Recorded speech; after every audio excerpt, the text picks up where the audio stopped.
Marcus Churchill stood on the balcony of his family's Miami Beach penthouse at 5:47 a.m., watching the Atlantic Ocean transform from obsidian to amber.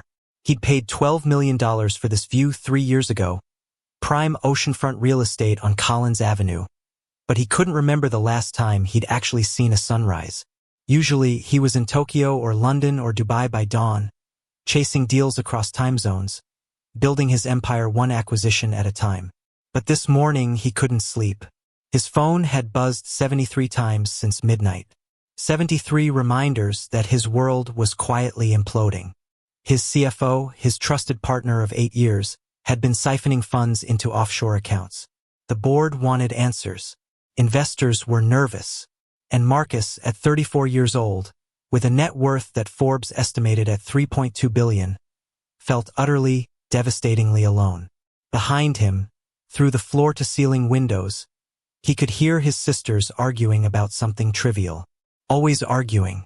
His mother would be up soon, making her traditional Chinese breakfast that none of them would eat because they were all too Americanized, too busy, too concerned with their carefully curated diets.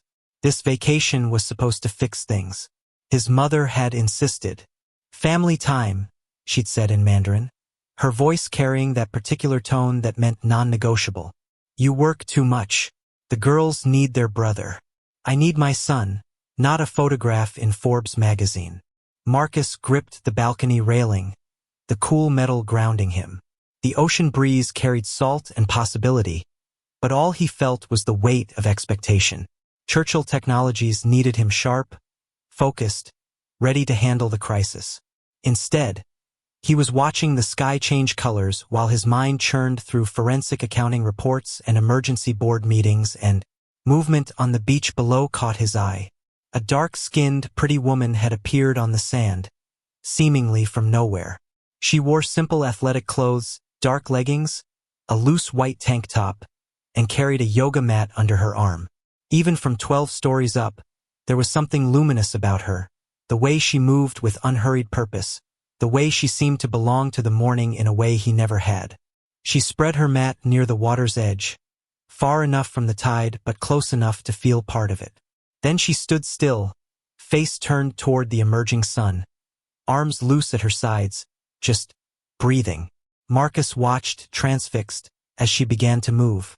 Slow, flowing movements that seemed choreographed by the waves themselves. She wasn't performing for anyone. There was no one else on the beach this early.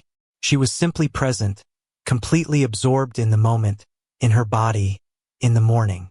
He couldn't remember the last time he'd been present for anything. Marcus? Are you out here moping again? His younger sister Lily appeared at the balcony door, her silk robe billowing dramatically. At 28, she'd perfected the art of theatrical entrance. It's not even 6 in the morning. This is supposed to be vacation. You're supposed to be relaxing, not brooding like some tortured billionaire in a TV series. I'm not brooding, Marcus said, not looking away from the beach. The woman was in a backbend now, her spine curved like a question mark against the dawn. Right? And I'm not about to kill Sophie for eating the last of my matcha powder. Lily joined him at the railing, following his gaze. Oh, I see. You're not brooding. You're creeping. That's much better. I'm not. Marcus started, then stopped, because technically he was watching a stranger on the beach. I was just... She appeared out of nowhere. She's beautiful, Lily observed, her tone shifting from teasing to curious. In that natural, doesn't need to try way that makes people like me spend thousands on wellness retreats trying to achieve that glow. She was beautiful. Even from this distance, even in the half-light of dawn, there was something magnetic about her. Not the polished, artificial beauty of the women Marcus usually encountered at charity galas and corporate events. Women who saw his net worth before they saw his face. This woman radiated something different. Peace, maybe. Authenticity. Who is she? Lily asked. I have no idea. Well then, vacation just got interesting. By the time the family gathered for breakfast at 9, Marcus had showered, dressed, and checked his phone exactly 27 times. The woman had finished her yoga practice an hour ago, rolled up her mat, and disappeared down the beach with that same unhurried grace. The penthouse's dining area overlooked the ocean, another selling point that had justified the astronomical price tag. His mother, Eleanor Churchill, presided over the table like a benevolent empress, serving congee and youtiao despite everyone's protests that they just have coffee and fruit. "You eat," she said firmly, placing a bowl in front of Marcus. "You look terrible. Too thin. Too pale. When did you last have real food?" "Last Tuesday," Marcus said, trying to remember. "There was a dinner meeting." "Dinner meeting is not food. Is performance." Eleanor switched seamlessly between English and Mandarin, as she always did when making important points. "Food is family. Food is love. Food is sitting down and being human for 1 hour." Sophie, his middle sister, looked up from her phone long enough. At 30, she'd built a successful career as a trauma surgeon, which meant she had the perfect excuse for being even more absent than Marcus. "Mom's right. You look like death warmed over. Hot, billionaire death, but still. Thank you for that medical assessment, Dr. Churchill. Anytime. That's what sisters are for." Lily breezed in, fresh from her morning skincare routine, and grabbed a mango slice. "I think Marcus is distracted by the yoga goddess we saw on the beach this morning." Eleanor's eyes sharpened with interest. "Yoga goddess?" "There's no yoga goddess," Marcus said quickly. "There was a woman doing yoga on a public beach. That's it." "A beautiful woman," Lily clarified, enjoying his discomfort, "who made our dear brother actually stop thinking about Churchill technologies for a full 10 minutes. It's practically a miracle. We should have her canonized." Sophie set down her phone, suddenly paying attention. Wait, Marcus was watching a woman? Voluntarily? Without a merger agreement involved? "I wasn't..." Marcus stopped, realizing that defending himself would only make it worse. His sisters were like sharks with blood in the water. "Can we please discuss something else?" "No," both sisters said in unison. Eleanor smiled, the kind of smile that meant she was already planning something. "Your father, rest his soul. He watched me for 3 weeks before he finally speak to me. Every morning, I walk through University Courtyard. Every morning, he pretend to read newspaper. Finally, I walk up to him and ask what he's reading. He was holding newspaper upside down. It was a story Marcus had heard 100 times, but it still made him smile. His father had been gone for 5 years now, a heart attack in his office, surrounded by the accounting books he'd loved more than sleep. Thomas Churchill had built a modest import business into a small empire, and Marcus had taken that empire and made it massive. But sometimes Marcus wondered if his father had been happier with less. "I'm not stalking anyone," Marcus said firmly. "I was watching the sunrise. She happened to be there. For 10 minutes, Lily sang. Watching, not blinking. You're impossible. And you're interested, which is the first human emotion I've seen from you in months." Lily's teasing tone softened slightly. "It's nice, Marcus. You should talk to her. What's the worst that could happen?" The worst that could happen, Marcus thought, was that she'd recognize him. That she'd see dollar signs instead of a person. That she'd be like every other woman who'd approached him in the past 5 years. Beautiful, interested, and utterly mercenary. He'd learned to spot the signs. The practiced laugh, the strategic touches, the way they'd mention casually that they'd always wanted to start a business or fund a charity or invest in real estate. He'd dated a few of them. He'd even thought he'd loved one of them, until he'd overheard her on the phone with a friend, calculating exactly how long she needed to stay engaged before the prenup would be favorable. After that, he'd stopped trying. "The worst that could happen," Marcus said quietly, "is that she's exactly like everyone else." The table went silent. Even Lily, who'd never met a moment she couldn't fill with chatter, seemed at a loss for words. Eleanor reached across the table and placed her hand over Marcus's. Her skin was soft, weathered by time but still strong. "Not everyone wants to take from you, my son. Some people just want to know you. Those people are rare." "Yes," Eleanor agreed, "which is why, when you find them, you must not be afraid." Marcus spent the morning trying to work from the penthouse office, A converted bedroom with a view that cost more per square foot than most people's homes. But his concentration was shattered. Every 5 minutes, he found himself looking toward the beach, searching for that flash of white fabric, that unhurried grace. She didn't appear. At noon, Sophie dragged him out for a run. "Doctor's orders," she said, tossing him workout clothes. "You need endorphins, and vitamin D, and to stop staring at your laptop like it holds the secrets of the universe." "I'm in the middle of a crisis." "You're always in the middle of a crisis.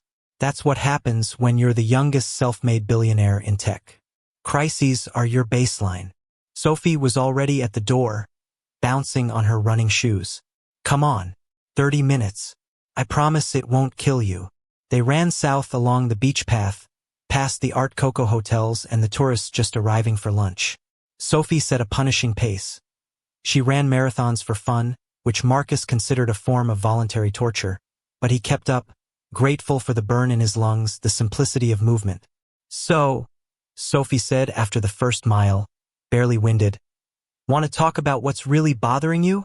The embezzlement scandal? The board breathing down my neck? The fact that I trusted someone who's been stealing from the company for years?" "No. I mean the part where you look like you've forgotten how to be happy."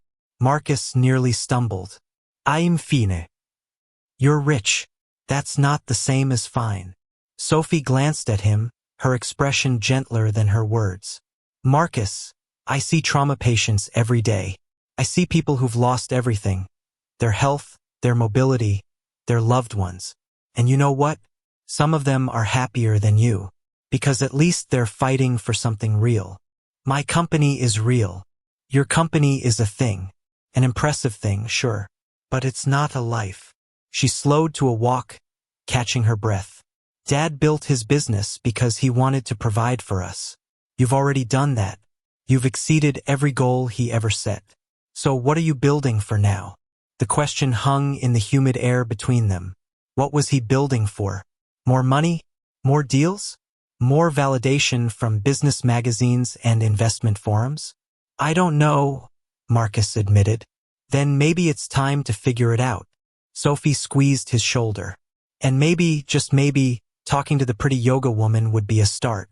Even billionaires need human connection, Marcus. Even you." They walked back slowly, and as they approached their building, Marcus saw her. She was sitting at a beachside cafe, alone at a table with an ocean view, reading a paperback book. Her hair was loose now, dark waves catching the sunlight, and she wore a simple sundress, yellow, cheerful, completely unpretentious.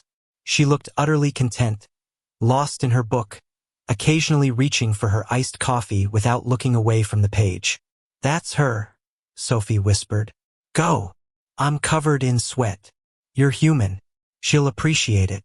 Sophie gave him a small push. "Go. Before you overthink it and spend another decade being lonely and rich." Marcus hesitated. Through the cafe window, he could see the book she was reading.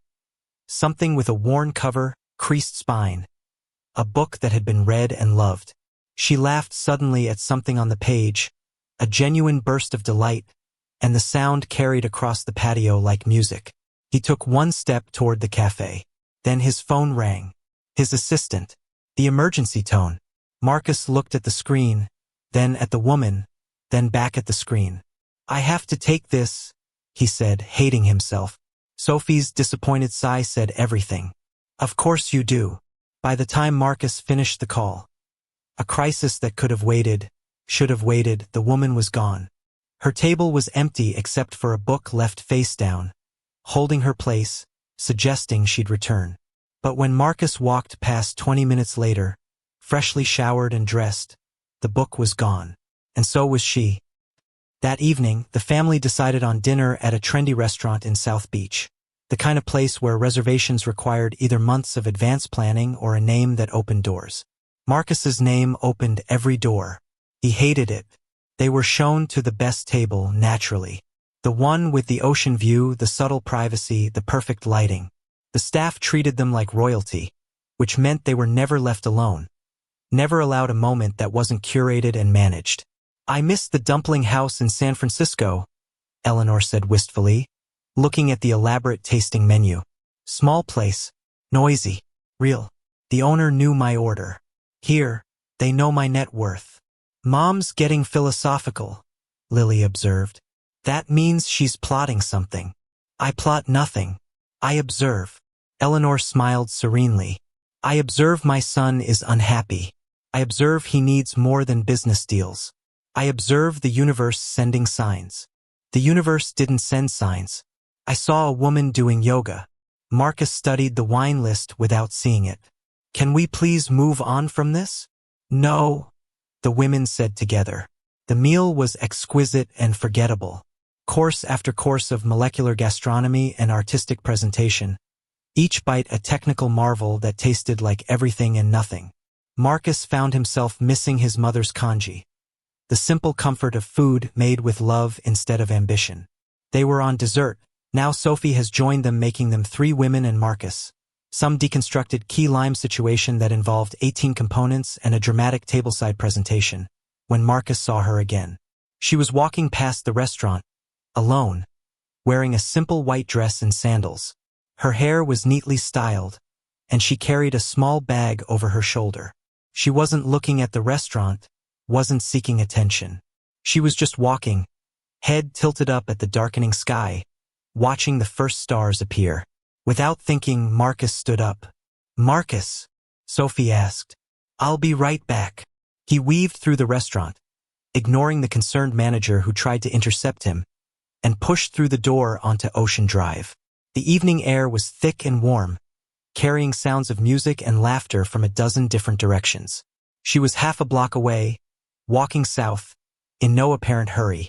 Marcus followed, his heart doing something it hadn't done in years, racing with possibility instead of anxiety. He caught up to her at a crosswalk, next to a street performer playing jazz saxophone. Up close, she was even more striking, not in a conventional way, but in the way that real things are always more compelling than artificial ones.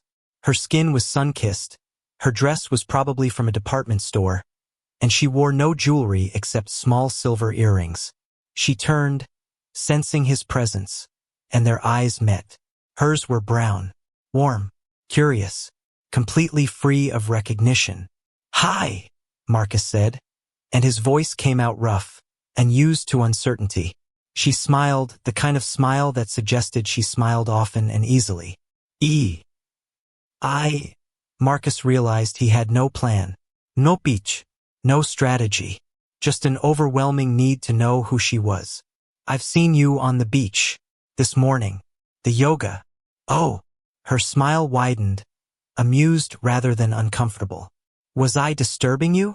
I try to go early when it's quiet, but I know some people prefer silence. No, you weren't disturbing anything. You were beautiful, peaceful, everything I'm not. Impressive. The yoga, you're very good. Thank you. It's my meditation. The crosswalk changed and she started walking. Marcus fell into step beside her, drawn along like a moon finding orbit. I'm Ruby, by the way. Marcus. Nice to meet you, Marcus.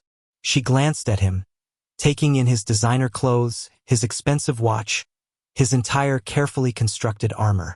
He waited for the flicker of recognition, the calculation. Instead, she asked, Are you here on vacation? Family vacation.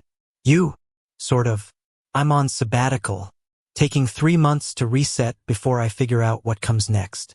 She said it lightly, but Marcus heard the weight underneath. Someone escaping something. Someone searching. From what? Corporate architecture. 10 years of designing buildings I didn't believe in for people who only cared about profit margins. Ruby laughed, but it wasn't bitter, just honest. I realized I'd forgotten why I fell in love with architecture in the first place. So I'm taking time to remember. Marcus felt something crack in his chest.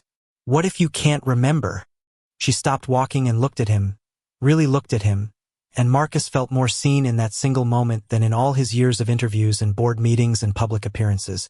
Then I'll find something new to fall in love with, Ruby said simply. Life's too short to spend it on things that don't matter. The saxophone player transitioned to a new song, something slow and achingly beautiful. Around them, Miami pulsed with life. Tourists and locals, music and laughter. The eternal dance of a city that never quite slept. But in that moment, Marcus felt like they existed in their own quiet bubble. Two people who'd stumbled into a conversation that might mean everything or nothing. "I should get back," Ruby said, but she didn't move. "I'm meeting a friend for drinks." "Right? Of course." Marcus wanted to ask for her number, her email, any way to find her again. But he was rusty at this. And terrified. "Maybe I'll see you on the beach tomorrow?" "Maybe." Her smile suggested she'd like that. "I usually practice at sunrise. Same spot. I might be awake." "You seem like someone who's always awake." She was right, of course. Marcus couldn't remember the last time he'd slept past 5 a.m. But he'd never had a reason to welcome dawn before. Ruby touched his arm lightly, a brief connection that sent electricity through his entire system. "It was nice to meet you, Marcus. Enjoy your family vacation." Then she was gone, disappearing into the South Beach night, leaving Marcus standing on the sidewalk with his heart pounding and his mind clear for the first time in months. When he returned to the restaurant, his entire family was staring at him. "Well?" Lily demanded. "Her name is Ruby," Marcus said, sitting down. His dessert had been cleared away, replaced with coffee he didn't remember ordering. "She's an architect on sabbatical." "And," Sophie pressed, "and I'm going to see her tomorrow morning." "Maybe." Eleanor smiled over her tea. "Good. This is good. The universe is generous to those who pay attention." Marcus looked out the restaurant window toward the beach, toward the ocean that had brought. "Oh." Marcus Churchill woke at 4:47 a.m. without an alarm, his body thrumming with an unfamiliar energy.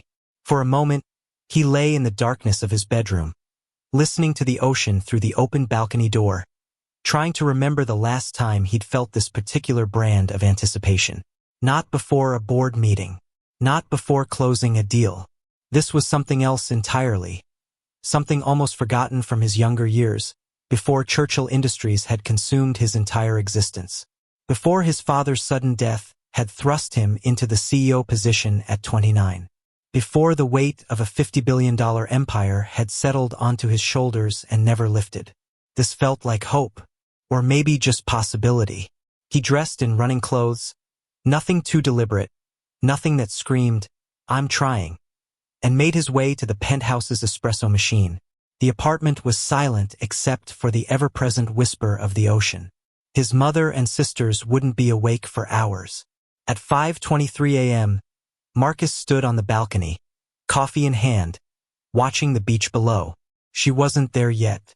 He waited, feeling foolish and not caring. The sky began its transformation, that magical hour when darkness surrendered to light, when the world held its breath before the chaos of day began. Marcus had built an empire on timing, on knowing exactly when to move, when to wait, when to strike. But this wasn't business. This was something his billions and his strategy and his carefully constructed life had no power over. At 5:41 a.m., Ruby appeared. She wore different clothes today, purple leggings, a black tank top, but she moved with that same unhurried grace that had captivated him yesterday. She spread her mat in almost the exact same spot, as though the beach held invisible markers only she could see. Marcus set down his coffee and headed for the elevator. By the time he reached the beach, Ruby had begun her practice. The sand was cool beneath his shoes, the morning air thick with salt and promise. He stayed back, not wanting to intrude, content just to be in the same space, breathing the same air. She moved through a sequence of poses, her dark skin luminous in the early light, her body telling a story of strength and surrender, control and release. There was something almost sacred about it, the way she inhabited each movement completely, the way she seemed to communicate with the morning itself. Marcus found himself holding his breath during her balance poses, releasing it when she transitioned safely. Ridiculous. She didn't know he was there. She didn't need his concern. But he couldn't help it. When she finally rolled up her mat, settling into a seated meditation, Marcus began walking along the water's edge. Casual. Just a man taking a morning walk. Nothing calculated about his trajectory that would purely coincidentally, bring him past her location. Ruby opened her eyes as he approached. For a heartbeat, Marcus thought she hadn't recognized him, that their conversation last night had been forgettable. Then she smiled, that same warm, genuine smile that had no agenda behind it. "The maybe awake man," she said. "You actually showed up." "I'm a morning person," Marcus lied. He'd trained himself to function on 4 hours of sleep, but he'd never enjoyed it. Until now. "Liar." Ruby stood, brushing sand from her legs. "You look like someone who survives on coffee and force of will. Is it that obvious? You have excellent posture and exhausted eyes. Classic overachiever combination." She tucked her mat under her arm. "I'd say corporate lawyer or investment banker, except you're on vacation, and people in those professions don't take vacations. They take working trips with better weather." Marcus laughed. A real laugh that surprised him. "Close. I'm in business development." It wasn't technically a lie. Churchill Industries developed businesses the way some people collected art, acquiring, restructuring, optimizing, then moving to the next opportunity. But business development sounded so much smaller than "I own and operate a conglomerate that employs 40,000 people across 6 continents." "Business development," Ruby repeated, amused. "That's wonderfully vague. Let me guess. You can't actually talk about what you do without violating 17 NDAs. Something like that. Well, Marcus, the mysterious business developer, would you like to walk with me? I usually do a mile down the beach after practice. It helps me transition from meditation mode to human mode." "I'd like that." They walked south, away from the high-rises and hotels, toward the less developed stretch of beach where nature still held the upper hand. The sun was fully up now, painting everything in shades of gold and amber. Early morning joggers passed in the opposite direction. A man walked his dog. The world was waking up, but it still felt like they existed in their own private moment. "So," Ruby said, "mysterious business development aside, tell me something real about yourself." "Real?" "Yeah. Not the magazine version. The actual person version." She glanced at him, her dark eyes reflecting the morning light. "Like, what's the last thing that genuinely surprised you?" Marcus thought about it. When was the last time he'd been surprised? Most of his life was scheduled down to 15-minute increments. Surprises were inefficiencies, variables to be controlled and eliminated. "You," he said honestly. "Yesterday, watching you practice yoga. I've seen that beach 100 times from my balcony, but I'd never really seen it. Then you appeared, and suddenly the whole morning looked different." Ruby stopped walking. She studied his face with an intensity that made Marcus feel exposed, as though she could see past his carefully maintained exterior to all the loneliness and exhaustion and quiet desperation underneath. "That's the saddest thing I've heard in a long time," she said softly. "That it took a stranger doing yoga to make you see a beautiful beach." "I didn't mean." "I know what you meant." She resumed walking, but slower now. "I used to be like that, so focused on the destination that I forgot to notice the journey.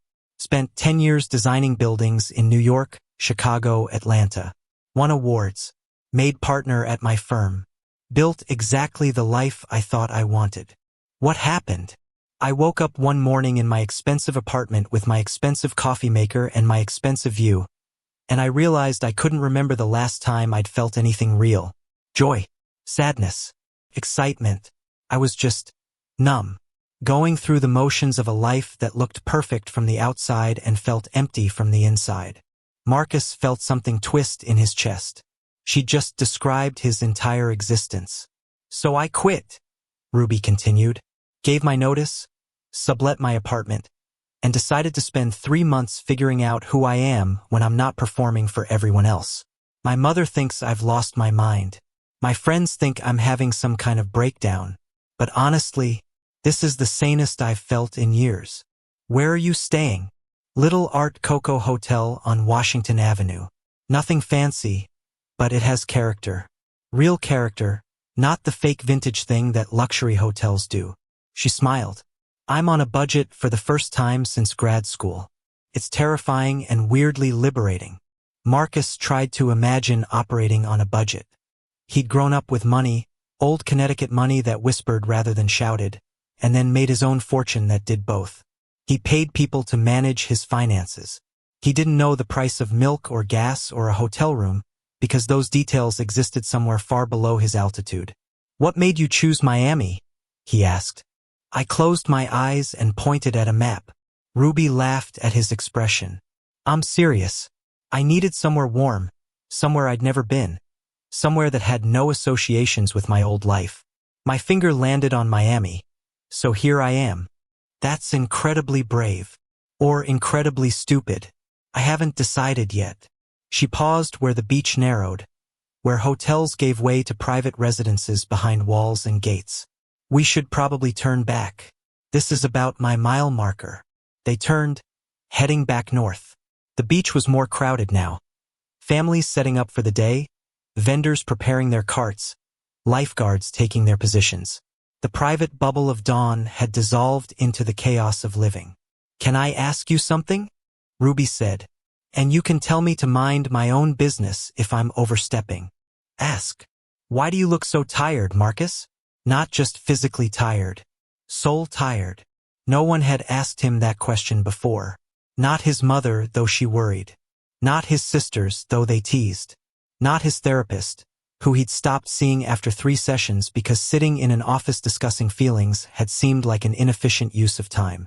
"I trusted someone I shouldn't have," Marcus said carefully. "Someone close to me, and they betrayed that trust in a way that has consequences. Professional or personal? Both. He was my CFO and my friend. Or I thought he was my friend. Turns out he was systematically embezzling from the company for years. We just discovered it last week." Ruby's hand found his arm, her touch light but grounding. "Oh, Marcus. I'm so sorry. The worst part isn't the money. I can recover financially. It's that I didn't see it. I prided myself on reading people, on being smart enough and careful enough to avoid exactly this kind of betrayal. But I was blind. Or maybe I just wanted to believe I had someone I could trust completely." They'd reached the section of beach below his building. Ruby's hotel was another quarter-mile north, but she stopped, turning to face him. "Can I tell you something I learned in therapy?" she asked. "Before I quit my job and lost my excellent health insurance?" Marcus nodded. "Being betrayed doesn't mean you were stupid to trust. It means someone else failed to be worthy of your trust. The problem was their character, not your judgment." Ruby's eyes held his, earnest and understanding. "Don't let one person's weakness make you stop believing in connection." Something in Marcus's chest loosened. A knot he hadn't realized he'd been carrying. A tension he'd held so long it had become part of his baseline existence. "Thank you," he said, and meant it more than she could know. "You're welcome." Ruby glanced at her phone. "I should go. I have a video call with my mother at 8, and I need to shower and mentally prepare for her disappointment about my life choices." "Same time tomorrow?" Marcus asked, trying not to sound desperate. "Maybe." Her smile suggested yes. "If the universe aligns. If the tide is right. If." Thunder cracked across the sky, so sudden and loud that Ruby jumped. They both looked up at clouds that had appeared from nowhere, dark and heavy and threatening. "That's not good," Ruby said. The first drops fell, fat, warm, tropical rain that went from sprinkle to deluge in seconds. Ruby laughed, tilting her face up to the sky, her arms spread wide. Her yoga mat immediately began to soak through. "Come on," Marcus shouted over the increasing roar of rain. "My building is right here. I'm already soaked. I might as well." Lightning split the sky, close enough that Marcus felt it in his bones. Ruby's bravado faltered. "Okay, yes, shelter sounds good." They ran across the beach, through the landscaped grounds of the building, past the concerned doorman who immediately appeared with towels. Marcus guided Ruby into the lobby, all marble and modern art and the kind of luxurious minimalism that cost a fortune to achieve. Ruby stopped in her tracks, water pooling around her feet, taking in the surroundings. Then she looked at Marcus, really looked at him, and something shifted in her expression. "Business development," she said slowly. right? In a building where the lobby probably costs more than my yearly salary. Marcus's stomach dropped. This was the moment. The moment recognition clicked into place. The moment everything changed and she started seeing his net worth instead of his face. I should have been more specific, he started. Marcus Churchill. Ruby said his full name like she was testing it, like she was trying to decide how she felt about the truth. As in Churchill Industries. As in the Forbes billionaire list. As in the man whose face was on the cover of Fortune magazine last year with the headline, The New Titan. You read Fortune? I'm an architect. I know real estate. I know development. I know that Churchill Industries owns half the high-rises in Manhattan and most of the luxury developments from here to Dubai. She took a step back, and Marcus felt the distance like a physical thing. Why didn't you just tell me? Because I wanted you to see me, not my balance sheet. Marcus, you asked me what surprised me. Here's another answer. You're the first person in 5 years who talked to me like I was just a person. Not a business opportunity. Not a networking connection. Not a way to fund their startup or charity or lifestyle. Marcus ran a hand through his wet hair, frustration and honesty tumbling out unchecked. I'm sorry I wasn't completely honest. But I'm not sorry I got to be just Marcus for a few hours. Ruby was quiet, processing. Outside, the storm raged, rain hammering against the floor-to-ceiling windows. The lobby lights flickered once, twice. This is a lot, she finally said. I know. I came to Miami to escape the corporate world, to find authenticity, to remember what matters. She laughed, but there was no humor in it. And I accidentally stumbled into the orbit of someone who basically is the corporate world. I'm not asking you to enter my orbit, Marcus said quietly. I'm just asking if we can keep talking, as two people who are both trying to figure things out. As two people who happen to meet on a beach. You're a billionaire. Yes. With a penthouse in this building. Yes. And you watched me do yoga from your balcony. That sounds more creepy when you say it like that, but... Yes. Ruby looked at him for a long moment. Marcus held his breath, waiting for her to leave, to decide that the complication wasn't worth it, that the gap between their worlds was too vast to bridge. Then she started laughing. Real laughter that echoed through the elegant lobby, laughter that made the doorman glance over with concern. What? Marcus asked. I pointed at a map with my eyes closed, and I landed in the same city as a billionaire who's having an existential crisis. Ruby shook her head, still laughing. The universe has a really weird sense of humor. Is that a yes to more conversations? It's a we'll see. She squeezed water from her yoga mat onto the expensive marble floor. I need to think about this, Marcus. I need to figure out if I can see past the Forbes magazine cover to whoever you actually are underneath all that money. That's fair. But... Ruby hesitated, then said, I'm getting coffee tomorrow afternoon at a place on Lincoln Road, 3 p.m. A little cafe called The Daily. If you happen to show up, and if we happen to both be there, then maybe we continue this conversation. And if I don't show up, then you didn't, and I'll know you decided the complication wasn't worth it. She moved toward the door, where the rain was beginning to ease. Thank you for the shelter, Marcus Churchill. And for being honest, even if it took a thunderstorm to get there. She left, walking out into the diminishing rain, and Marcus watched her go with his heart doing complicated things in his chest. The doorman approached with a concerned expression. Is everything all right, Mr. Churchill? I have no idea, Marcus said honestly, but I think it might be. Marcus didn't sleep that night. He lay in his king-sized bed, staring at the ceiling, replaying the conversation in the lobby. The way Ruby had looked at him when she'd realized who he was, not with greed or calculation, but with something closer to disappointment. As though he'd let her down by being more than what she'd hoped for. At 2 a.m., he got up and went to his home office, pulling up everything he could find about Ruby Mitchell online. Took less than 5 minutes. Social media showed an impressive career trajectory. Cornell architecture degree, positions at 3 prestigious firms, elevation to junior partner at Morrison & Associates in Manhattan. Her portfolio was stunning, Mixed-use developments that somehow managed to be both commercially viable and beautiful, buildings that respected their communities rather than dominating them. Then, 6 months ago, the updates stopped. No new projects. No professional activity. Just silence.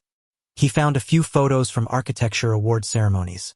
Ruby in elegant dresses, smiling for cameras, looking polished and professional and somehow distant, as though the woman in those photos was playing a role. The Ruby he'd met on the beach, laughing in the rain with her guard completely down, felt like a different person entirely. Marcus shut down his gadget. This was exactly what he didn't want to do, reduce her to data points and searchable facts. But old habits died hard, and due diligence was encoded in his DNA. At 6 a.m., he found his mother in the kitchen, making tea. "You look terrible," Eleanor said, which was her version of good morning. "Couldn't sleep." The yoga woman. Ruby, yes. His mother poured him tea without asking. "Lily told me everything. She recognized you." "She did. And this is a problem because now she sees me differently. Now I'm Marcus Churchill, billionaire, instead of just Marcus." Eleanor sipped her tea thoughtfully. "Your father, when I met him, he was already very successful. Import business, big house, expensive cars. I knew this. But you know what made me fall in love with him?" Marcus had heard this story before, but he let her tell it. "He was afraid," Eleanor continued. "Not of business or money or competition. He was afraid I would say no. Afraid he wasn't good enough. Afraid his success would make him invisible to me." She set down her cup. "So he took me to a night market in Chinatown. Cheap food, loud music, crowds of people. He showed me who he was when nobody was watching. That's when I knew. Ruby doesn't want my world, Mom. She ran away from her own version of it. Then show her you can exist outside of it." Eleanor touched his cheek, a rare gesture of tenderness that made Marcus's throat tight. "Money is easy, my son. Connection is the hard thing, the valuable thing. If she's worth it, you'll find a way." By 2:30 p.m., Marcus had changed clothes 4 times. Lily had appeared in his doorway during attempt number 3, taken one look at his expression, and burst out laughing. "Oh my God, you're nervous." Marcus Churchill, who negotiates billion-dollar deals before breakfast, is nervous about coffee. "I'm not nervous. You're dressing too serious to a casual coffee shop." Lily rifled through his closet, pulling out a simple white linen shirt and jeans. "Here, wear this. Look like a human, not a Fortune 500 CEO. These jeans cost $800. That's not my point. My point is they look normal. Expensive normal, but normal." She thrust the clothes at him. "And Marcus? Don't try to impress her. She already knows you're impressive. Try to be real instead."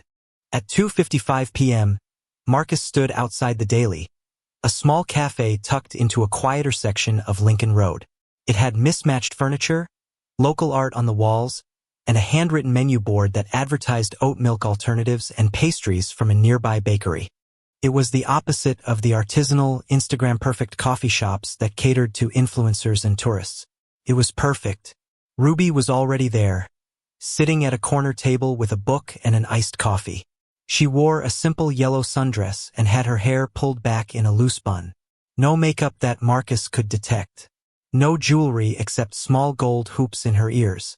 She looked up as he approached, and something flickered across her face. Relief, maybe, or surprise that he'd actually come. "Hi," Marcus said, suddenly awkward in a way he hadn't been since he was 16. Ruby gestured to the empty chair. "I ordered you a black coffee. Assumed you're a purist." "Good assumption." He sat down, and there was a moment of silence that felt both comfortable and charged with everything unsaid. "I wasn't sure you'd actually be here. I wasn't sure I'd actually stay if you showed up," Ruby admitted. "But then I thought about our conversation in the rain, and I decided you deserved a fair chance." "A fair chance at what?" "At being a person instead of a caricature." She closed her book, something by Toni Morrison, the pages well worn. "I spent last night doing exactly what I promised myself I wouldn't do. Googling you." reading articles about your deals, your net worth, your lifestyle. And you know what I realized? That I'm exactly what you're trying to escape? No. That none of those articles told me anything real about you. Ruby leaned forward, her dark eyes serious. They told me about Churchill Industries, about market disruptions and strategic acquisitions, about your father's death and how you transformed the company. But they didn't tell me why you looked so lost on that beach, or why you're really here in Miami, or what you actually want from life besides more success. Marcus's coffee arrived. He wrapped his hands around the cup, grateful for something to hold on to. I don't know what I want, he said quietly. I've spent the last 5 years building an empire my father started, proving I could not just maintain his legacy but exceed it. And I did. Churchill Industries is worth 10 times what it was when he died. We employ more people, enter new markets, set industry standards. But I can't remember the last time I felt proud of any of it, or happy, or anything except exhausted. Marcus met her eyes. You asked me yesterday what surprised me. Here's the truth. Everything surprises me now because I've been operating on autopilot for so long that I've forgotten what it feels like to actually experience moments instead of just surviving them. Ruby was quiet for a long moment. Then she said, I understand that more than you know. Tell me about your buildings, Marcus said. The ones you're proud of. Why? Because your eyes light up when you talk about architecture. Even yesterday, when you were explaining why you quit, there was this moment when you mentioned design, just the word design, and something changed in your voice. I want to hear about the work that made you fall in love with it in the first place. Ruby's expression softened. She pulled out her phone, scrolling through photos until she found what she was looking for. This is the Morrison Community Center in Harlem. My first major project after making junior partner. She turned the phone toward him. The building was beautiful, modern but warm, with large windows and a design that seemed to embrace the neighborhood rather than tower over it.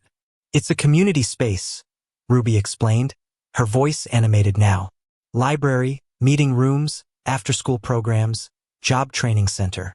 The neighborhood had been struggling with development that priced out longtime residents. Morrison wanted to create something that served the community instead of displacing it. You designed this? Led the team.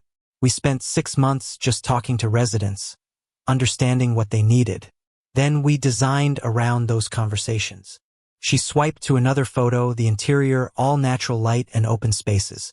We used local materials where possible, created flexible spaces that could adapt to different uses, made sure it felt welcoming instead of institutional. Marcus looked at the photos and saw something he recognized. The same care and attention he'd once brought to his own work, before it became about spreadsheets and shareholder value. Why did you stop? He asked. Because the Morrison Center was the exception, not the rule. Most of my projects were luxury condos for foreign investors or corporate headquarters designed to maximize square footage and minimize soul. I'd pitch community-focused designs and get told they weren't commercially viable. I was designing monuments to wealth while people in the neighborhoods couldn't afford rent. So you walked away. I burned out. There's a difference. She took a long drink of her coffee. I started having panic attacks at my desk. Couldn't sleep. Couldn't eat. My doctor said I was heading for a breakdown if I didn't make a change. So I did. Do you regret it? No. But I'm terrified about what comes next. I have 3 months of sabbatical left, and then I need to figure out whether I go back to architecture or start over completely. Ruby smiled, but there was fear behind it. 32 years old, and I have no idea what I want to be when I grow up. That makes 2 of us, Marcus said. Except I'm 34 and running a company I'm not sure I believe in anymore. So what do we do? Right now, we finish our coffee. Marcus made a decision. And then, if you're willing, I'd like to show you something. Is this where the billionaire offers to show me his etchings? I don't have etchings, but I do have a boat. Ruby raised an eyebrow. Of course you do. Not a yacht. An actual small boat that I keep at a marina because sometimes I need to be on the water where nobody can find me. Marcus surprised himself with the admission. He hadn't taken the boat out in months. We could go out for a few hours. Just talk. Or not talk. Whatever feels right. This is either really romantic or the beginning of a true crime podcast. I promise I'm not a serial killer. That's exactly what a serial killer would say. But Ruby was smiling, considering. Okay, yes. Let's go be on the water where nobody can find us. The boat was a 26-foot sailboat named Meridian, elegant but not ostentatious, fast but not showy. Marcus's father had taught him to sail in Long Island Sound when he was 8 years old. It was one of the few memories he had of his father that didn't involve business or lessons about legacy. Ruby stood on the dock, taking in the boat with an appreciative eye. This is not what I expected. What did you expect? Honestly? Something bigger. More. Billionaire why? Marcus laughed. I have one of those too. A 60-footer that I use for corporate entertainment.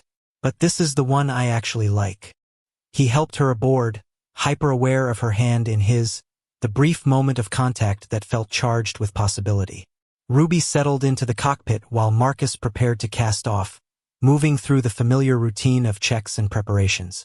You actually know what you're doing, Ruby observed. My father insisted. Said every man should know how to sail, change a tire, and cook a decent meal. I'm 2 for 3. Let me guess, you can't cook. I have a private chef, but I make excellent reservations. Ruby laughed. That genuine, unguarded laugh that Marcus was becoming addicted to. Of course you do. They motored out of the marina, and once they reached open water, Marcus raised the sails. The wind caught immediately, and the boat heeled slightly, cutting through the turquoise water with a satisfying hiss of wake. For a while, they didn't talk. Ruby sat in the cockpit, face turned toward the sun, eyes closed, looking more peaceful than Marcus had yet seen her. He focused on sailing, on the physical demands of reading the wind and adjusting the sails, on the simple pleasure of being good at something that had nothing to do with money or power. They sailed south along the coast, past the high-rises and hotels, until the shoreline became more natural, more wild. Marcus dropped anchor in a quiet cove, far enough from shore that they felt alone but close enough to see the mangroves and the birds fishing in the shallows. This is incredible, Ruby said, trailing her hand in the water. How often do you do this? Not often enough. Last time was probably 6 months ago. Marcus pulled out a cooler he'd stocked before leaving: water, fruit, cheese, crackers. Nothing fancy, just simple food for a simple afternoon. I kept meaning to come out, but there was always a meeting or a crisis or some reason I couldn't spare the time. That's the trap, isn't it? Ruby accepted a bottle of water. There's always a reason not to do the things that actually matter. What matters to you? Marcus asked. If you could design your perfect life, what would it look like? Ruby was quiet for a long moment, considering. I used to think I knew. Corner office, impressive portfolio, respect from my peers. That's what success looked like, so that's what I chased. She looked out at the water, at the endless blue stretching to the horizon. Now, I think it looks something like this. Work that means something. Time for morning yoga.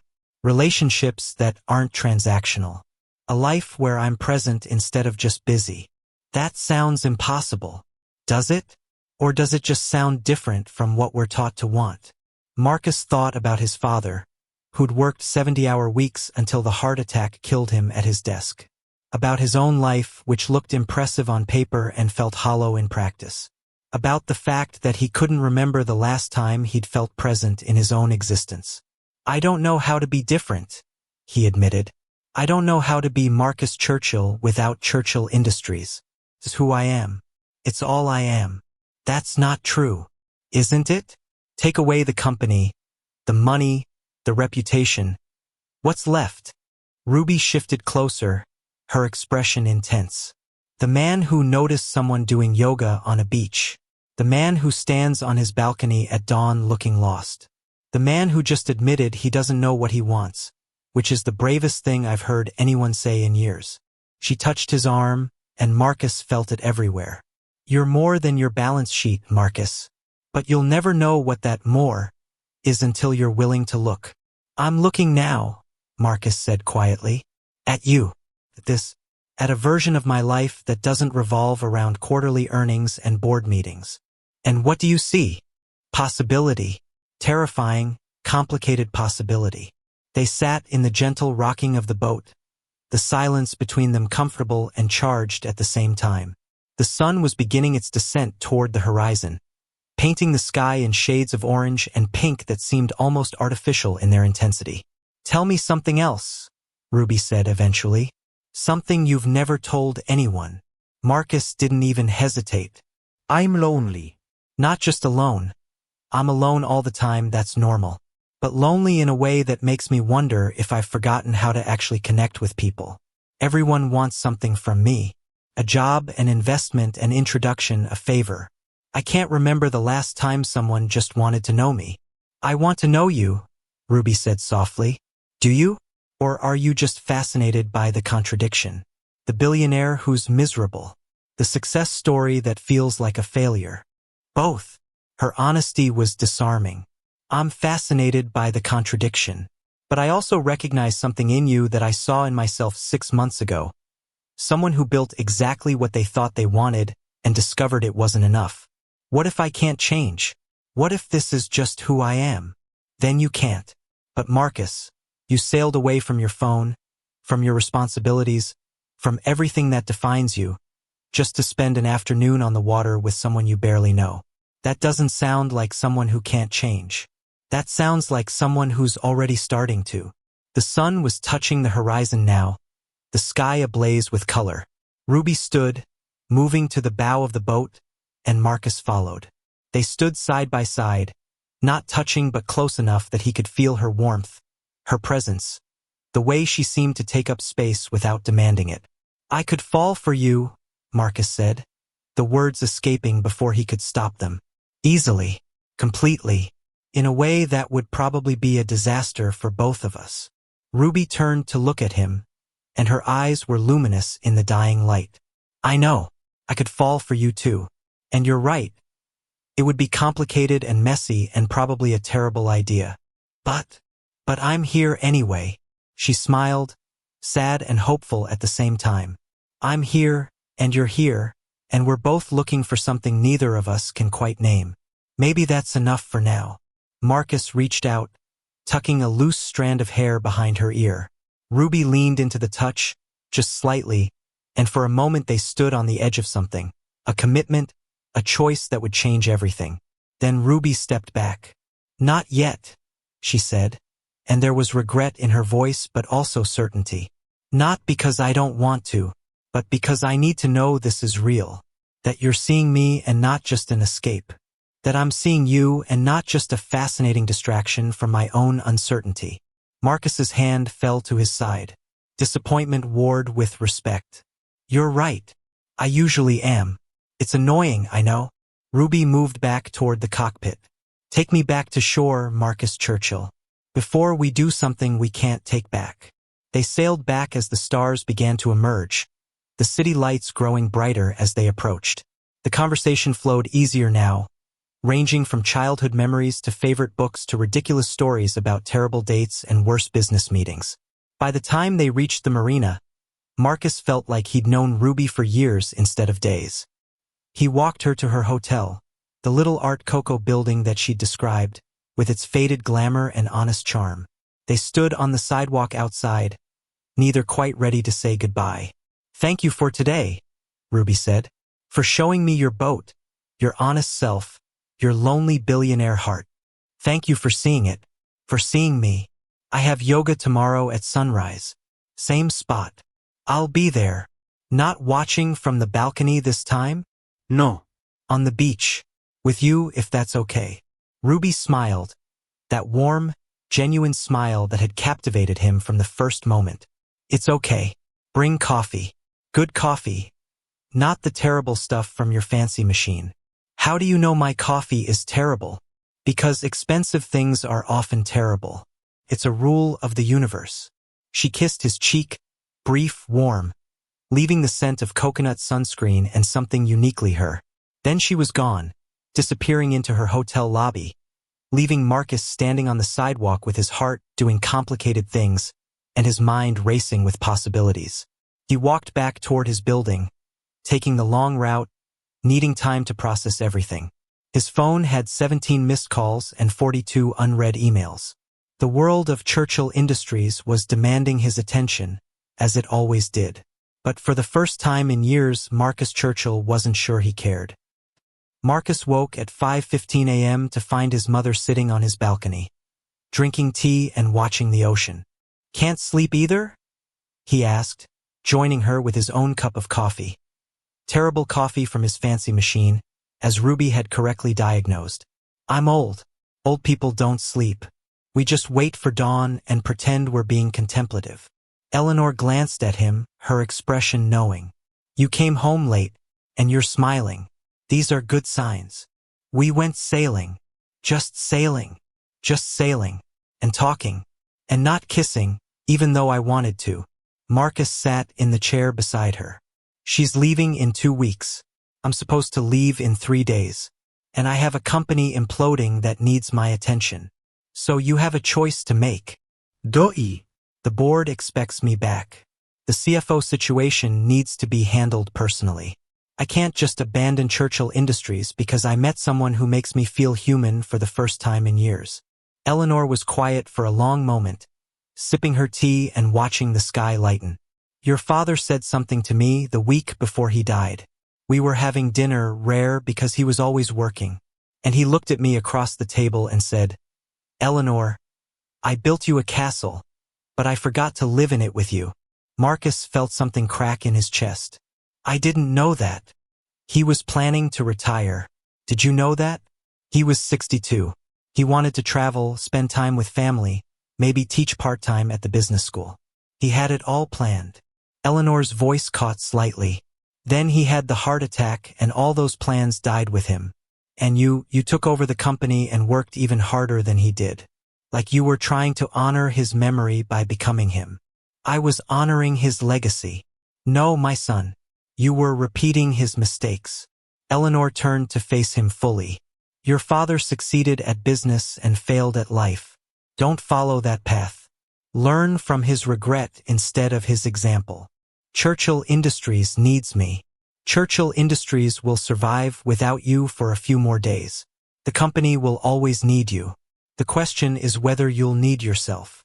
She stood, patting his shoulder. "Ruby leaves in 2 weeks. You'll never get this time back. Choose accordingly." She left him alone on the balcony, watching the beach below, waiting for Ruby to appear. Ruby arrived at 5:43 a.m., carrying 2 coffee cups. Marcus met her on the sand, and she handed him one with a triumphant smile. Cuban coffee from a place on Calle Ocho that's been open since 1962. "This is what good coffee tastes like." He took a sip and nearly choked. "This is pure adrenaline in a cup." "Correct. Now you're ready for yoga." She spread her mat, then looked at him expectantly. Well, what? Where's your mat?" "I don't have a mat. I don't do yoga." "You do now." Ruby pulled a second mat from her bag. "I borrowed one from the hotel. You're going to join me." "Ruby, I don't think." "Stop thinking. That's literally the entire point of yoga." She positioned him on the mat, adjusting his stance with casual touches that made his skin sing. "Just breathe and follow along. If you can negotiate billion-dollar deals, you can manage some basic poses." For the next 45 minutes, Marcus discovered that he absolutely could not manage basic poses. His body, which he'd maintained through expensive personal trainers and carefully designed workout routines, was apparently useless when it came to yoga. He wobbled during tree pose. He fell completely during Warrior 3. His hamstrings screamed during forward fold. Ruby, to her credit, didn't laugh much. "You're terrible at this," she said cheerfully during their final resting pose. "It's wonderful. Wonderful that I'm terrible? Wonderful that you're trying. Wonderful that Marcus Churchill, who probably hasn't been bad at anything since 3rd grade, is willing to look ridiculous on a public beach for the sake of connection." She rolled onto her side, propping her head on her hand. "You're learning humility. It's very attractive. I feel like a collapsed building." "Good. That means you actually tried instead of just going through the motions. Ruby sat up, cross-legged, the early morning light making her skin glow. I have a confession. What? I googled Churchill Industries last night. Read about the embezzlement scandal, the board pressure, the crisis you flew away from. Her expression was serious now. You should probably be handling that instead of doing terrible yoga with a woman you barely know. Probably. But you're here anyway. I am. Why? Marcus sat up, facing her, close enough to see the flecks of gold in her brown eyes. Because for the first time in 5 years, I want to be somewhere. Not because I should be there or because it's strategic or because it advances some goal. I want to be here, with you, even if it's selfish, even if it's irresponsible. Ruby bit her lip, considering. I'm leaving Miami in 2 weeks. I know. I don't know where I'm going next. I have some money saved, but not infinite money. I need to figure out my career, my life, everything. I can't be someone's project or distraction. I'm not asking you to be. Then what are you asking? Marcus took a breath, making a decision that terrified and exhilarated him in equal measure. I'm asking for 2 weeks. I'll extend my stay. Spend actual time with you, not just stolen mornings. Get to know you properly. Let you know me. And then, when you leave, we'll both have enough information to decide if this is worth continuing or if it was just a beautiful moment that needed to stay a moment. You'd stay? What about the crisis? The crisis will still be there in 2 weeks. My board will be angry, but they're already angry. And honestly, Marcus smiled, feeling lighter than he had in years. Let them be angry. Let them see that I'm a human being who takes vacations like normal people. Maybe it'll be good for them. Good for me. Ruby was quiet, her eyes searching his face for something. Sincerity, maybe, or the catch that usually came with offers like this. Finally, she said, Okay. 2 weeks. We spend time together. We be honest. We see what this is. She held up a finger. But I have conditions. Of course you do. 1. No expensive restaurants or billionaire experiences. We do normal things that normal people do. I need to know you can exist in the regular world. Agreed. 2. You don't try to fix my life or my career. No job offers, no connections. No, let me make a call. I figure out my own path. That's going to be hard for me, but agreed. 3. We tell each other the truth. About what we want, what we're afraid of, what this actually means. No games, no strategy, no protecting each other from reality. Marcus extended his hand. Deal. Ruby shook it, then pulled him up off the mat. Good. Now let's get breakfast. Real breakfast, not your penthouse breakfast. I know a place that makes the best tostadas in Miami, and I'm starving. They walked north along the beach, past the early morning joggers and the vendors setting up their carts. Marcus called his assistant and told her to clear his calendar for 2 weeks. He called his board chairman and said he was extending his leave for personal reasons. He called his sisters and told them he was staying. Lily squealed so loudly he had to hold the phone away from his ear. Sophie just said, Finally. I was beginning to think you'd forgotten how to be human. The next 2 weeks unfolded like a dream Marcus hadn't known he was allowed to have.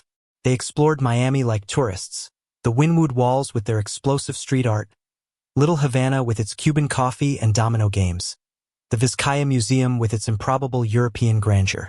Ruby showed him her favorite spots: a bookstore in Coconut Grove, a juice stand run by a Jamaican family, a hidden garden behind a library where peacocks roamed free. Marcus discovered he was terrible at being a tourist. He wanted to optimize everything, the most efficient routes, the best-rated restaurants, the strategic approach to sightseeing. Ruby made him throw away his itinerary and just wander. This is painful for you, isn't it? She asked on day 3, watching him visibly resist the urge to check his phone for the 100th time. It's like there's a part of my brain that's screaming about inefficiency and wasted time. Good. That part of your brain is a tyrant. We're staging a coup. She took his phone and tucked it in her bag. You get this back in 3 hours. Until then, you're just Marcus. Just a guy walking around Miami with a woman who finds him interesting despite his terrible yoga skills. Without his phone, Marcus felt naked, untethered, free. They talked about everything. Ruby told him about growing up in Atlanta, the daughter of a teacher and a postal worker who'd scrimped and saved to send her to Cornell. About being one of the few black women in her architecture program, about proving herself over and over, about the exhaustion of excellence as survival strategy. "I spent so long trying to be twice as good," she said one afternoon as they sat on a bench overlooking Biscayne Bay, "because anything less meant proving the doubters right. And even when I succeeded, even when I made partner, I couldn't relax, couldn't celebrate. There was always another goal, another milestone, another way I needed to prove I belonged." "I understand that," Marcus said. "Different context, but the same trap. I had to prove I deserved to lead my father's company, that I wasn't just a rich kid playing CEO. Every success had to be bigger than the last." "What was your last real success?" Ruby asked. "Not financially, not strategically. When did you last feel proud of your work in a way that had nothing to do with money or recognition?" Marcus thought about it, and kept thinking, and couldn't find an answer. "I don't know," he finally admitted. "Maybe before my father died? There was a community development project in Connecticut, affordable housing integrated with small business spaces. It wasn't our usual work, but I'd convinced Dad to take it on. We made almost no profit, but the community thrived. That felt good. Why don't you do more of that?" "Because Churchill Industries isn't in the business of feeling good. We're in the business of maximizing shareholder value." "What if you changed that?" "You can't just change the fundamental purpose of a $50 billion company." "Why not? You're the CEO. You're also the majority shareholder after your father's death, right? You literally have the power to change everything."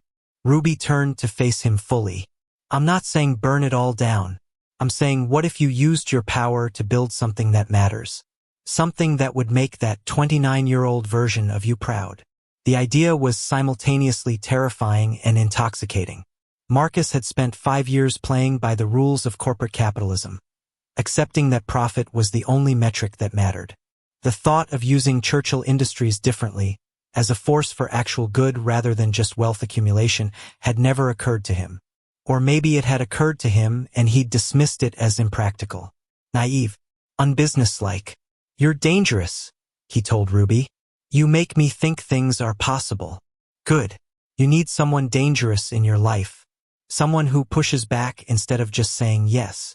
She leaned her head on his shoulder, a casual intimacy that made Marcus's heart race. "Tell me something else. Tell me about your father. Not the business legend, the actual person." So Marcus told her about Thomas Churchill, who'd been brilliant and driven and emotionally unavailable, who'd taught Marcus about balance sheets but never about emotions, who'd worked 70-hour weeks and called it dedication, who'd missed school plays and soccer games and called it sacrifice. "I loved him," Marcus said quietly, "but I'm not sure I liked him very much. And I'm definitely not sure he liked himself." "Do you like yourself?" Ruby asked. The question hung in the warm Miami air, simple and devastating. "I used to," Marcus said, "before I became him." On day 7, Ruby took Marcus to a community center in Overtown, a neighborhood that tourism brochures didn't mention, where wealth and poverty existed in jarring proximity. "Why are we here?" Marcus asked as they walked past murals and shuttered buildings and resilient small businesses. "Because I want to show you something." Ruby led him to a modest building with a colorful facade and a sign that read, Overtown Youth Arts Alliance. Inside, the space was alive with creativity. Teenagers painted murals, learned photography, rehearsed dance routines. The walls were covered with artwork, some polished, some raw, all bursting with voice and vision. A woman in her 50s approached, her face lighting up when she saw Ruby. "Ruby, you came back." "Maya, this is my friend Marcus. Marcus, Maya Johnson. She runs this place." They shook hands and Maya's grip was firm, assessing. "Friend, huh? Ruby doesn't bring friends around. Must be special." "The jury's still out," Ruby said. but she was smiling. Can you show Marcus what you're working on? The building project. Maya's face grew serious. Come to my office. The office was cramped but organized, with architectural drawings covering every surface. Maya spread out the plans, explaining with passionate intensity. We're expanding, adding a proper theater space, more classrooms, a recording studio. We've served this community for 20 years, but we're bursting at the seams. Kids on waiting lists, programs we can't offer because we don't have space. She pointed to the drawings. This expansion would let us triple our capacity. Serve 300 kids instead of 100. What's stopping you? Marcus asked. Money. Always money. We've got grants that cover 60%. Community fundraising got us another 20%. But we need 2 million more to break ground, and that's... She trailed off, the impossibility hanging heavy. That's a lot of bake sales. Marcus studied the drawings. They were good, thoughtful, community-focused, exactly the kind of architecture Ruby had talked about loving. Who designed these? Ruby did. Pro bono. Spent 3 weeks talking to kids, teachers, community members. These plans reflect what we actually need, not what some outside consultant thinks we need. Maya smiled at Ruby with obvious affection. She gets it. She's lived it. They spent 2 hours at the center. Marcus watched Ruby interact with the kids, easy and genuine, asking about their art, their dreams, their plans. He saw the way the teenagers responded to her, the way they showed her their work with pride and vulnerability. This was Ruby in her element, not the burned-out partner at a Manhattan firm, but someone who believed in architecture as service, as community building, as art that made people's lives better. When they finally left, walking back through Overtown toward the main streets, Marcus was quiet. Why did you show me that? He asked.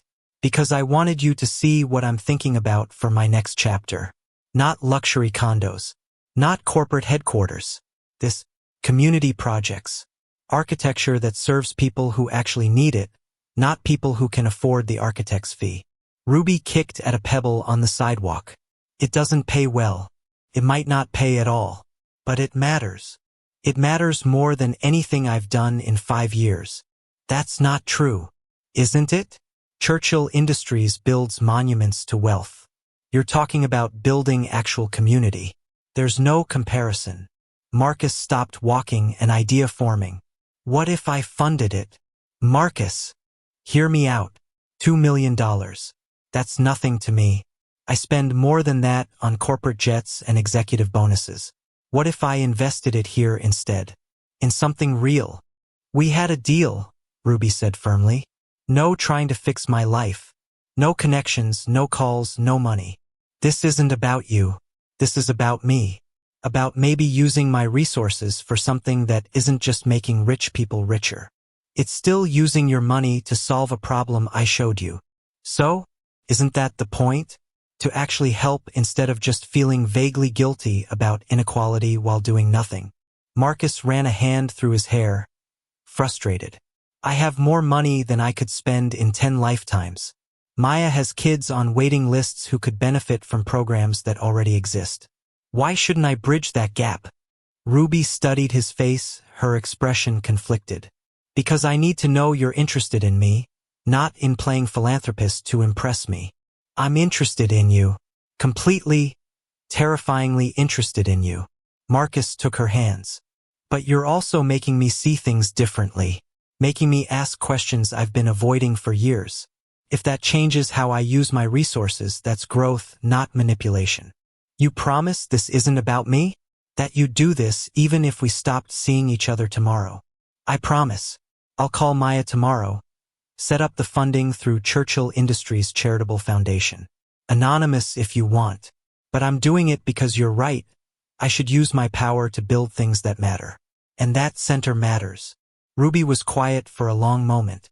Then she stepped closer, close enough that Marcus could count the gold flecks in her eyes, could feel her breath on his lips. You're making it very hard not to fall for you, she whispered. Is that a bad thing? Potentially disastrous. But maybe that's okay. She rose on her toes and kissed his cheek. lingering just long enough to make Marcus's heart stop. Thank you for listening, for seeing, for being willing to change. Thank you for showing me how. On day 11, reality intruded. Marcus's board chairman called. Not his assistant, not a scheduled meeting, Richard Chambers himself at 7 in the morning with the kind of tone that meant non-negotiable. Marcus, we need you back. Now. Marcus was on Ruby's hotel balcony. She'd finally let him see her room, which was exactly as she described. Small, charming, filled with books and sketches and the organized chaos of creativity. Ruby was in the shower, singing off-key, unaware of the conversation that was about to change everything. I'm still on leave, Richard. We discussed this. That was before the Wall Street Journal article. Have you seen it? Marcus pulled up the article on his phone. The headline made his stomach drop. Churchill Industries in crisis. CEO AWOL as company hemorrhages value. The article was devastating. It detailed the embezzlement scandal, the board's concerns, Marcus's mysterious extended absence, and speculation about whether he was fit to lead the company through crisis. Stock price was down 15%. Investors were nervous. Competitors were circling. This is a hit piece, Marcus said. Someone leaked to them deliberately. Of course they did. And they'll keep leaking until you come back and take control of the situation. Richard's voice softened slightly. Look, I understand you needed a break. God knows you've earned it. But Marcus, the company is bleeding. We need our CEO, not an absentee billionaire playing hooky in Miami. The words hit like a physical blow. Playing hooky. As if these 2 weeks, these transformative, essential 2 weeks, were nothing but self-indulgent vacation. I'll call you back, Marcus said. Marcus! He hung up. Ruby emerged from the bathroom, wrapped in a towel, her hair dripping. She took one look at his face and, oh, they left together, hand in hand, past Caroline's astonished expression, and into the elevator that carried them down from the executive floor. In the lobby, Marcus noticed the security guard who'd been suspicious of Ruby and paused. James, this is Ruby Mitchell. She's always welcome here. No questions, no clearance needed. Understood. James nodded, trying to hide his surprise. Yes, sir, Mr. Churchill. Ruby waited until they were outside before saying, That was very CEO of you. Was it bad? No. Just reminding me that you're not just Marcus who does terrible yoga. You're also Marcus who runs a $50 billion empire. She squeezed his hand. I'm going to have to get used to both versions. The terrible yoga version is more fun. Agreed. But the CEO version funds community centers, so I'll take the package deal. They caught a cab to Brooklyn. Marcus's driver had looked personally wounded when he'd waved him off, and Ruby laughed at his visible discomfort with public transportation. When's the last time you took a cab? She asked. College, maybe? Before my father died. So about a decade of having drivers. No wonder you look like you're doing something vaguely illegal. The pizza place was called Sal's, wedged between a laundromat and a bodega in Park Slope. The paint was peeling, the sign was crooked, and it smelled like heaven. Marcus held the door for Ruby, and they were hit with a wall of warmth, garlic, and arguing in Italian. Marcus, an older man behind the counter, looked up, did a double take, then broke into a huge grin. No. No way. Marcus Churchill. Sal. Sal. Sal came around the counter, pulling Marcus into a crushing hug. You disappear for 10 years and all I get is, hi Sal? Where you been? Too fancy for my pizza now. Never too fancy for your pizza. I've just been busy. Busy. Sal released him, looking him over with a critical eye. You look like busy. Too skinny. Too stressed.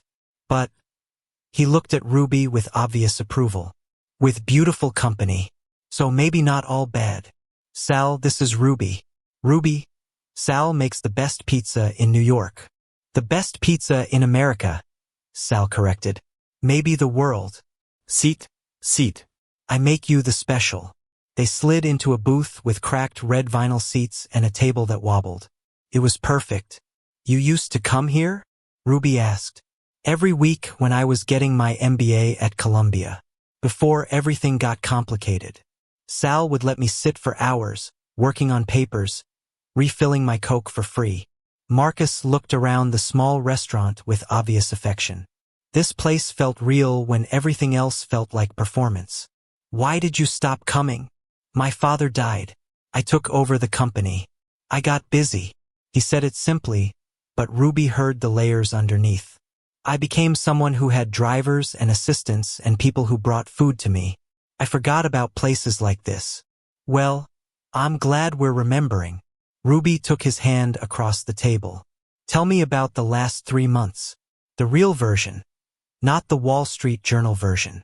So Marcus told her about the brutal board meetings where he'd announced Churchill Industries' new direction, about the investors who'd threatened to pull out, about his mother's quiet pride and his sister's loud celebration, about the nights he couldn't sleep, wondering if he was destroying everything his father built or finally building something worth destroying for. There were moments I almost called you, he admitted. 3 a.m. moments when I was second-guessing everything, wondering if I was changing my entire company because of a woman I'd known for 2 weeks. And then I'd realize I was changing it because of me. Because you helped me see who I'd become and decide I didn't like him very much. The woman I'd known for 2 weeks just happened to be the catalyst. Marcus traced patterns on her palm. How about you? Tell me about Mitchell Community Architecture. Ruby's eyes lit up the way they always did when she talked about her work. It's tiny. Just me and a part-time associate I can barely afford to pay. But Marcus, we're doing exactly the work I dreamed about. The Harlem Project, 2 community centers in Philadelphia, a neighborhood revitalization in Newark. Nothing huge, nothing glamorous, but every single project matters to real people. You're happy. I'm terrified and exhausted and constantly worried about money. But yes, I'm happy. For the first time since architecture school, I'm doing work I believe in. She paused as Sal delivered their pizza. Bubbling cheese, perfect crust, the smell alone worth the trip. Though I have to admit, the transition from Manhattan salary to startup architect salary has been educational. Educational how? Educational as in I've learned to cook instead of ordering delivery. Educational as in I've discovered generic brands at the grocery store. Educational as in my mother keeps offering to send me money, and I keep refusing because I need to prove I can do this myself. Ruby took a bite of pizza and groaned. Oh my God, this is incredible. Told you. They ate and talked, and for a while it felt like Miami again, easy and natural and real. But reality kept intruding in small ways. People recognized Marcus, though most were too polite to interrupt. A young woman asked for a photo, which Marcus agreed to with practiced grace. An older man stopped by their table to thank him for Churchill Industries' new community investment fund. Ruby watched these interactions with interest, seeing this other version of Marcus, the public figure, the billionaire, the man who couldn't eat pizza without being recognized. Does that happen everywhere? She asked after the older man left. Pretty much. I'm sorry. I should have warned you. Don't apologize. It's part of who you are. Ruby wiped pizza grease from her fingers. But I need to know something. What does this look like?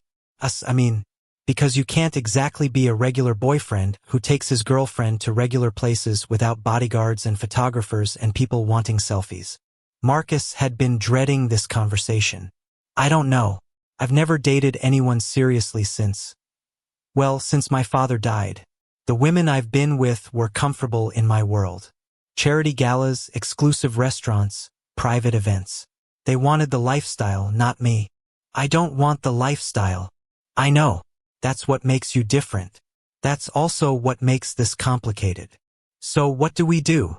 We figure it out as we go? Marcus said, though it sounded more like a question. I'm not asking you to become someone you're not. I'm not asking you to play the billionaire's girlfriend role. But I also can't pretend I'm not who I am. There will be events I need to attend. Business dinners. Public appearances. Some of that comes with the territory. And you'd want me there? I'd want you there. But only if you want to be there. Only if we can figure out how to do it in a way that doesn't feel fake or performative. Marcus set down his pizza. Ruby, I'm going to mess this up sometimes. I'm going to forget that not everyone has a driver or that not everyone can just buy their way out of inconvenience. You'll need to call me on it. Oh, I will. Trust me. And I need you to tell me when the money makes things weird. When you feel like you're in my orbit instead of beside me. When you need space or independence or just to remember you're not a billionaire's accessory, but your own person with your own life. Ruby was quiet, processing. Then she said, "Can I tell you what scares me most? Please. That I'll lose myself. I spent 3 months rebuilding Ruby Mitchell, architect, business owner, woman who knows what she wants. And you're this incredible force. Smart and driven and generous and so magnetic that it would be easy to just get pulled into your gravity and forget I have my own." She met his eyes. "I don't want to be the girlfriend who gave up her dreams for the billionaire boyfriend. Even if that billionaire boyfriend is you. I don't want that either." I fell for Ruby Mitchell, who does yoga at sunrise and talks about buildings like their love letters and challenges every assumption I make about life. If you become someone else to fit in my world, I lose the person I fell for. So we need rules. Boundaries. Okay, let's make them now. Marcus pulled out his phone, opening a notes app. Rule 1. Ruby thought about it. My business is mine. No Churchill Industries connections unless I explicitly ask. No investors you arrange. No doors you open. If Mitchell Community Architecture succeeds or fails, it does it on its own merit. Marcus typed it in. Agreed. Rule 2. We maintain separate spaces. You keep your apartment, I keep mine. We don't do the thing where we immediately move in together and you lose your independence. Good. Rule 3. I meet your family and friends as Ruby, not as your girlfriend to be evaluated. And you meet mine the same way. Rule 4, Marcus added. We check in regularly. Weekly State of the Union conversations where we're honest about what's working and what's not. Before resentment builds. Rule 5, you keep doing yoga. Because watching you wobble during tree pose is genuinely one of my favorite things. Marcus laughed. That's a rule. Absolutely. Keeps you humble. Plus I like having that time together. Ruby took the phone, scrolling through their list. This is very us. Making rules about dating like it's a business arrangement. It's not a business arrangement. It's two people who've both been hurt trying to build something healthy. Marcus took back his phone, adding one more item. Rule 6. We remember why we started this. Not because of money or status or convenience, but because on a beach in Miami, two lost people found each other and decided that was worth fighting for. Ruby's eyes shimmered. That's a good rule. It's the most important one. Sal appeared with cannoli, which they hadn't ordered. Dessert. On the house. For old friend who finally remembers where the good food is. They shared the cannoli, sweet ricotta and chocolate chips and a powdered sugar mess, and Ruby told him about her apartment in Bed-Stuy, a tiny one-bedroom that cost more than it should but had good light for drawing. About her mother's continued skepticism about her life choices. About her growing friendship with Maya and the community organizations she was working with. I want to see your apartment, Marcus said. It's very small. Like, probably smaller than your closet. I don't care. I want to see your space. Where you draw your buildings and drink your coffee and live your actual life. So they took the subway to Bed-Stuy, Marcus's second public transportation experience of the day, and Ruby led him up 4 flights of stairs to an apartment that was indeed very small but somehow perfect. Plants on the windowsill. Architectural drawings covering one wall. A small kitchen where dishes were drying in a rack. Books everywhere. Stacked on the floor, crammed into a tiny bookshelf, piled on the coffee table. This is you, Marcus said, taking it all in. Completely you. It's not fancy. It's real. It's beautiful. He walked to her drafting table, studying the drawings in progress. Is this the Harlem project? Yeah. I've been refining the community space design. Trying to maximize natural light while keeping costs manageable. Ruby stood beside him, pointing out details. See this courtyard? It's designed to be flexible, farmer's market on weekends, outdoor classroom during the week, community gathering space for events. Marcus listened as she explained her vision. and he was struck again by how different she was from anyone he'd dated before. She didn't want him to fix her problems or fund her dreams. She just wanted him to listen, to understand, to see her work the way she saw it. "When do you present this to your client?" he asked. "Next week. I'm nervous. This is my first major project as my own boss. If I mess it up..." She trailed off, the fear obvious. "You won't mess it up. This is exceptional work, Ruby. Any client would be lucky to have you. Even if they don't choose Churchill Industries as an investor? Especially then. Because it means you did it on your own terms." Marcus turned to face her. "Though if they do end up approaching Churchill, I'll recuse myself from the decision. Have my community development team evaluate it blind. Your work should stand on its merit, not on our relationship." Ruby kissed him, quick and grateful and sweet. "Thank you for understanding why that matters." They spent the evening in her small apartment, ordering Thai food and talking about everything and nothing. Marcus sat on her second-hand couch, eating pad thai from the container, and felt more at home than he did in his multi-million-dollar penthouse. Around 10, Ruby's phone rang. She glanced at the screen and grimaced. "My mother. I should take this." She answered, stepping into the tiny bedroom. "Hi, Mom." Marcus could hear both sides of the conversation through the thin walls.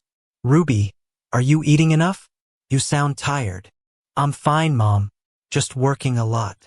Working too much for too little money. You should come home. Your cousin's firm is hiring. Good salary, benefits, stability." "I'm not coming home, Mom. I'm building my own business." "Business?" Her mother's skepticism was palpable even through the wall. "Baby, I love that you're following your dreams, but dreams don't pay rent. How long can you keep doing this?" "As long as it takes." "And this man? Lily tells me you're seeing someone." Marcus's ears perked up. Ruby had a sister named Lily? No, different Lily. A friend, probably. "I am seeing someone. It's new." "Is he good to you?" "Very good." "Mom, I really should go." "Does he have a job? Stability? Your father and I worry about you." "Sweetheart, first you quit your job, now you're starting over. We just want you to be secure." "I know, Mom. I love you. But I need to do this my way." After she hung up, Ruby emerged looking emotionally exhausted. "Sorry about that. My parents mean well, but they don't understand why I'd give up a partnership to start over." "Do you talk to them about me?" Marcus asked. "A little." "Why?" "Just wondering what you tell them. I'm dating a billionaire." Probably sounds like either a fantasy or a disaster depending on their perspective. Ruby laughed. "I actually haven't told them about the billionaire part. I just said I'm seeing someone nice who works in business. Figured I'd ease them into the whole Forbes list situation." "Are you embarrassed?" "No. But I want them to see you as Marcus first, not Marcus Churchill, financial phenomenon. Same as I needed to." She sat beside him on the couch. "When do I get to meet your family?" "Fair's fair. They already want to meet you. My sisters have been pestering me for weeks. My mother says to tell you she's making dumplings when you come for dinner." "Your mother makes dumplings?" "She insists. Says they're better than any restaurant." "She's right, but don't tell her I admitted that." Marcus pulled Ruby against his side, enjoying the simple pleasure of her warmth. "Warning. My family is intense. Lily will ask you a million questions. Sophie will try to psychoanalyze you. My mother will attempt to feed you until you burst. They'll all be evaluating whether you're good enough for me." "And am I good enough for the billionaire heir?" "You're too good for me. That's what terrifies me." Marcus kissed the top of her head. "But I'm going to try to deserve you anyway." They sat together as the city hummed outside, two people from different worlds trying to build a bridge between them. It wouldn't be easy. There would be complications, conflicts, moments when the gap seemed too wide to cross. But sitting in Ruby's small apartment, with Thai food containers on the coffee table, and her head on his shoulder, and the future stretching out uncertain and hopeful, Marcus thought they just might make it. "Stay," Ruby said quietly. "Tonight. Just stay." "Are you sure?" "I'm sure. No pressure, no expectations." Just stay. I've missed you, and I'm tired of missing you. So Marcus stayed. They brushed their teeth side by side in her tiny bathroom, and Ruby lent him a t-shirt that was comically small on his frame, and they climbed into her full-size bed that was a far cry from his California king. And it was perfect. Ruby curled against him, her head on his chest, her breathing evening out as she drifted toward sleep. Marcus lay awake a while longer, staring at the ceiling of this small apartment, listening to the sounds of the city outside, feeling Ruby's heartbeat against his ribs. 3 months ago, he'd been standing on a balcony in Miami, watching a stranger do yoga, feeling like his life was collapsing. Now he was here, really here, present and awake and alive in a way he'd forgotten was possible. Marcus. Ruby's voice was sleepy. Yeah. I'm really glad you showed up in your lobby today. Me too. And I'm really glad you're terrible at yoga. Marcus laughed softly. Why? Because it means you're willing to be bad at things. To look ridiculous. To try anyway. She shifted closer. That's brave. Braver than running a billion-dollar company. I don't know about that. I do. She yawned. Night, Marcus. Good night, Ruby. She fell asleep in minutes, her breathing deep and even. Marcus held her and thought about his father, who'd built a castle but forgotten to live in it, who'd worked himself to death chasing more instead of appreciating enough. Marcus had been following the same path, running the same race, building the same empty castle. But maybe he was learning a different way, a better way, a way that included yoga at sunrise and terrible pizza and small apartments with good light and a woman who saw him as Marcus instead of Churchill. Maybe that was enough. Maybe that was everything. Outside, New York City never slept. Inside, two people who'd found each other against all odds slept soundly, tangled together in a too-small bed, building something real in a world that too often settled for beautiful lies. And somewhere in Miami, on a beach at sunrise, the tide came in and went out, eternal and patient, waiting for whoever would next arrive looking for something they couldn't name but desperately needed to find.